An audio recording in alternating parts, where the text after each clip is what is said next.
है दोस्तों। तो हमने आपको बताया जो डी वाला ऑप्शन था, डी वाला ऑप्शन क्या था? डी वाला ऑप्शन था विष्टि पर प्रतिबंध, यह नहीं था दोस्तों। इसीलिए आपका ये जो है कौन सा ऑप्शन सही हो जाएगा? D will be the right answer हो जाएगा, क्योंकि डी वाला नहीं शामिल था, तो इसीलिए डी वाला आपका जो है राइट आंसर हो जाएगा। ठीक है, डी वाला आपका राइट आंसर हो जाएगा। देखिए व्याख्या देखिए, सातवाहन अभिलेखों में भूमि दान का सर्वप्रथम उल्लेख मिलता है। इनमें भूमि ग्रहीता को निम्न परिहार मिलते हैं। है दोस्तों, निम्न परिहार मिलते जैसे सेना के प्रवेश पर प्रतिबंध, राजाओं के प्रशासनिक नियंत्रण पर प्रतिबंध, कर्मचारियों द्वारा लवण के खनन पर प्रतिबंध। और क्या कह रहा है?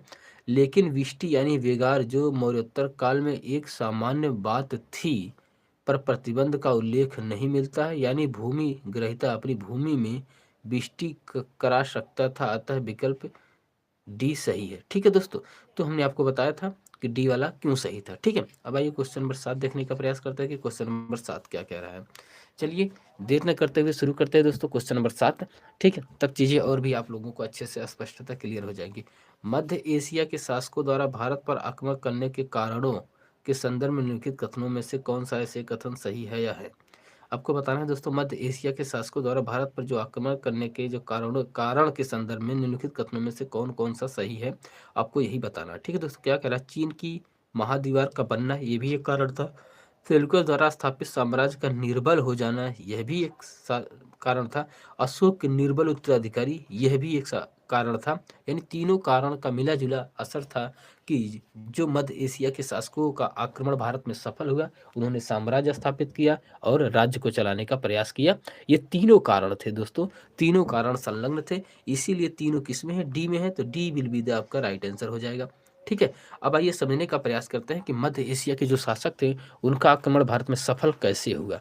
ठीक है, उसके पीछे तो कुछ कारण रहा होगा दोस्तों।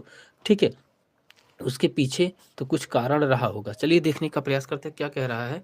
कह रहा है चीन की महादीवार बनने के बाद शक शासकों ने अपना अपना राज्य जो है विस्तार यूनानियों और पार्थियनों की ओर करना शुरू किया है दोस्तों।